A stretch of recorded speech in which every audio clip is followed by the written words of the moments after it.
This week I'm driving Ford's Puma.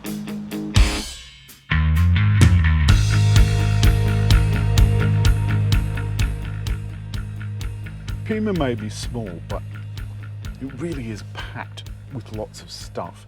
The digital dash, I think, in this is a little bit better than the one that we had last week in the Mustang. Indicators are on the correct side, which I like a lot. One of the many things that this is really good at is navigating a city environment. There's a spot up here that I can see, so I'm going to press the parking button. I've indicated up here and it automatically defaults to a parking spot over here on the parallel. Oh, it's telling me to stop. Actually, I want this one. So let's just see. Okay, I wanted the next one. It had found one before, so that means it's kind of always measuring beyond a certain speed, which is good. I'm just going to let the wheel go. And I'm traveling at a fair old clip. I mean, this spot I'd be able to get myself into, no problem at all. But that's going to tell me to go forward, straighten up a little bit, and then you can just stop. Now, Puma is a little 1 litre, 3-cylinder SUV. It's a suburban car with this distinctive front end.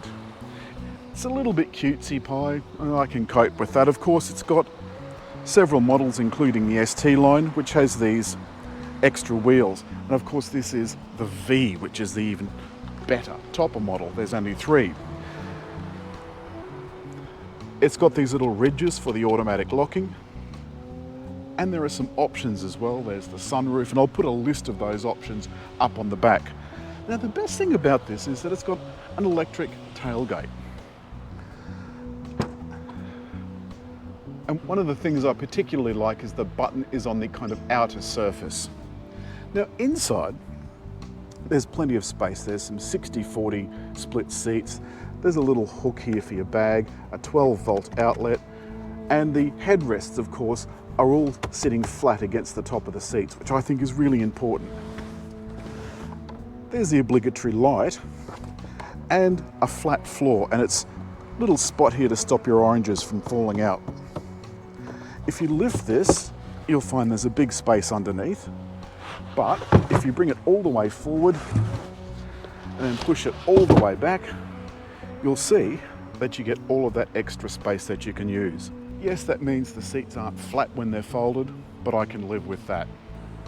One problem that I did have was that the parking camera is right at the very bottom of the tailgate, and with all the really bad wet weather we've been having, that has been getting really schmutzy. The back seat is snug, not gonna lie. Not a whole lot of knee room, and the back of the seats are sculpted out to give you just that little bit extra. And you'll notice the sunroof extends all the way back with just this bar on the top. The rear section has this kind of netting over it. The upholstery is beautifully detailed. There's lots of scratchy plastic about, but remember, this is just an entry-level car. It just doesn't have an entry-level price.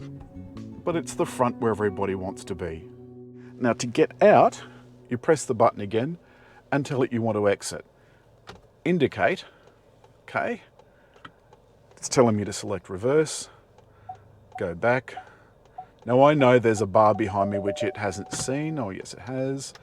Now it's steered out, and it's also telling me to take control because it knows that there's more than enough space for me to get out. And off I go. I think that's pretty good.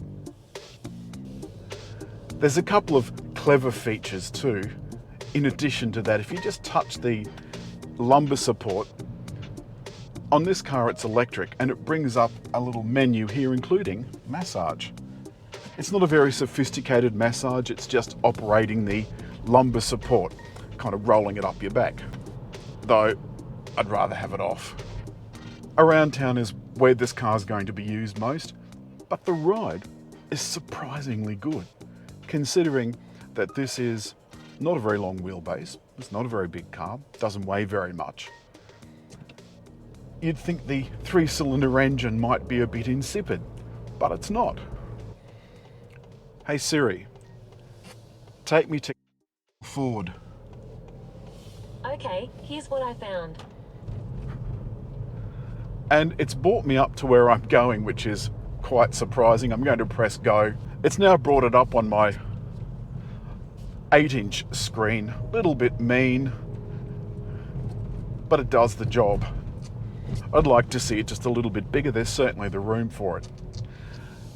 Now, I can't demonstrate it while we're on the road because YouTube will have a fit, but this has got the B&O sound system. Now, B&O, remember, is not the same B&O that you have at home. It is Bang & Olufsen, but several years ago, the car part of Bang & Olufsen was sold off to the Harman Group, so along with Harman Kardon and JBL and so forth. The sound in this is nothing short of stupendous. I don't normally make much of the sound system in cars because mostly they're not worth talking about. But this is, honestly, it's just astounding. And this transmission, not among my favourites. Some people like DCTs or DSGs or dual clutch anyway transmissions. Some people don't. They do give you very fast changes, but both Ford and Volkswagen have trouble with their dry clutch versions. As we go into this little mini tunnel, you can see the car light up. It's got a little bit of ambient lighting, which makes it look a little bit special. I just think it's lovely, and it's a really nice shade of blue too. Some of the shades of blue, like General Motors used to have, were just nasty. Didn't like it at all. Now we're back outside again. Try a different drive mode. Comes up in a nice little graphic on the screen. Now I've got it in sport. The DCT kicked back a little notch, and this feels much perkier. This is like a little terrier, like a little eager to please terrier. One of the things that Ford said in the bump was that this 92 kilowatt engine got 5 point something litres per 100 kilometres. I'm getting 6.7. It's also got assistance like automated steering, lane departure, and active lane centering. Now the latter only operates when you turn the active cruise control on. We're in the Sydney Harbour Tunnel now, so there's water above me. And I've got the active lane control on. I've got the active cruise control on. So the car's doing all of this itself. It's keeping me a distance from the car in front as well as steering me in the lines. I get a little graphic here when it detects a car in the front. And in normal mode, it's an old Falcon. In sport mode, it's a Mustang. In trail mode, in trail mode, I get what looks like an F-150. I like it. I like it a lot. That is so camp. One thing I like is that the cabin is laid out so thoughtfully. Everything is exactly where I can find it and reach it easily. The area where I plug the Navman dash cam in is a little bit cluttered, and there is a wireless charger, and all of this is soft. There's a little bit of fancy mock carbon fibre. It looks really, really good. I tell you what, with the audio system off, it's so quiet in here. Now to the controls on the steering wheel. Nice and easy to use, laid out like any other Ford. Across the bottom are the audio controls. So that's a little bit unusual. Volkswagen does that too. And there's the voice button, which you don't need to press to use Siri. You just say, "Hey Siri." I saw a statistic recently that said that the active lane control and lane departure systems have made those kind of crashes 30% less likely. 30% less likely. For the last week, of course, Sydney has been battered by absolutely appalling weather, all down the east coast of Australia, in fact. But what it's shown me is that this car, in really bad weather, felt very safe. It feels very, very secure on the road.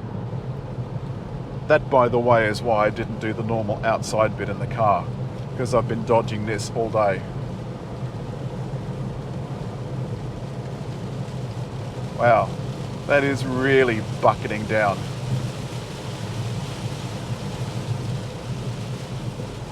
I am paying